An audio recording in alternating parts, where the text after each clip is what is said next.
What counts as success? Every ministry model answers that question, whether explicitly or implicitly. The answer shapes priorities, methods, and expectations. If success is defined primarily by symptom relief, you're feeling better now, or restored communication, you have a few tips, reduced conflict, or improved emotional stability, we may unintentionally narrow our definition of what growth really is. Those outcomes are not insignificant. Peace in a marriage matters. Freedom from destructive habits matters. Reconciliation between believers matters. However, Scripture presses deeper. Paul speaks of transformation into Christ-likeness in Romans 8. The ultimate aim is conformity to the image of the Son. That transformation includes humility and patience and endurance and gentleness and courage and love. These qualities are often cultivated very slowly.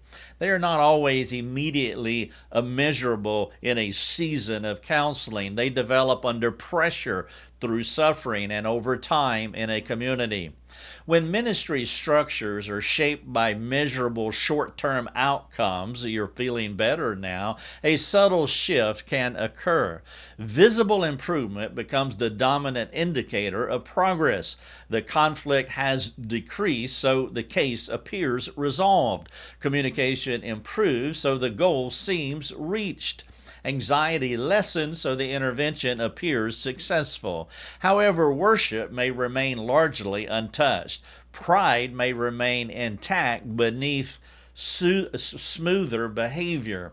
Fear of man may simply shift expression rather than die slowly.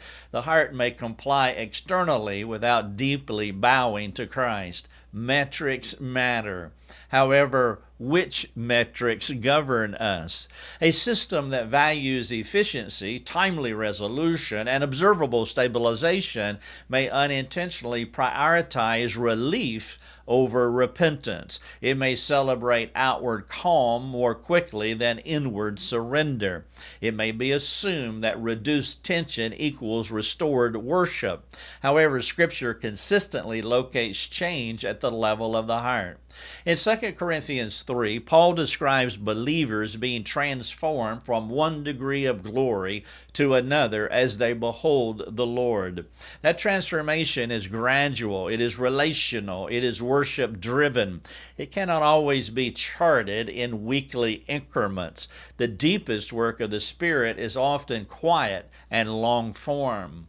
When short-term indicators govern ministry models, subtle pressures emerge. Counselors may feel compelled to demonstrate progress within a defined time frame.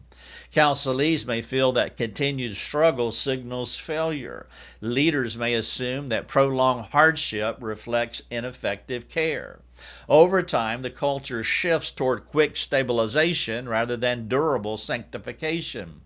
Reform in this area insists that maturity, not merely relief, defines success. Maturity may include ongoing weakness handled with increasing humility. It may include persistent temptation met with quicker repentance.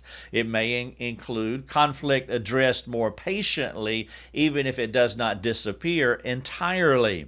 It could include sorrow endured faithfully without immediate resolution. These are harder to quantify, but they align more closely with biblical transformation. The New Testament repeatedly calls believers to steadfastness, endurance, and growing love. In James 1, trials are not framed as interruptions to progress, but as instruments of it. Endurance produces maturity. That kind of growth rarely fits neatly into short-term metrics. This perspective does not mean that we ignore tangible improvement. It means we refuse to reduce spiritual health to visible stabilization. The church must evaluate fruit according to Scripture's categories, not merely according to what is easiest to measure. When metrics shape our ministry more than theology does, our priorities drift. However, when Christ's likeness defines success, Patience increases. Leaders press for heart-level surrender. Communities learn to celebrate faithfulness, not just resolution. If we want durable soul care, we must guard the definition of success. Relief is a mercy. Maturity is the goal.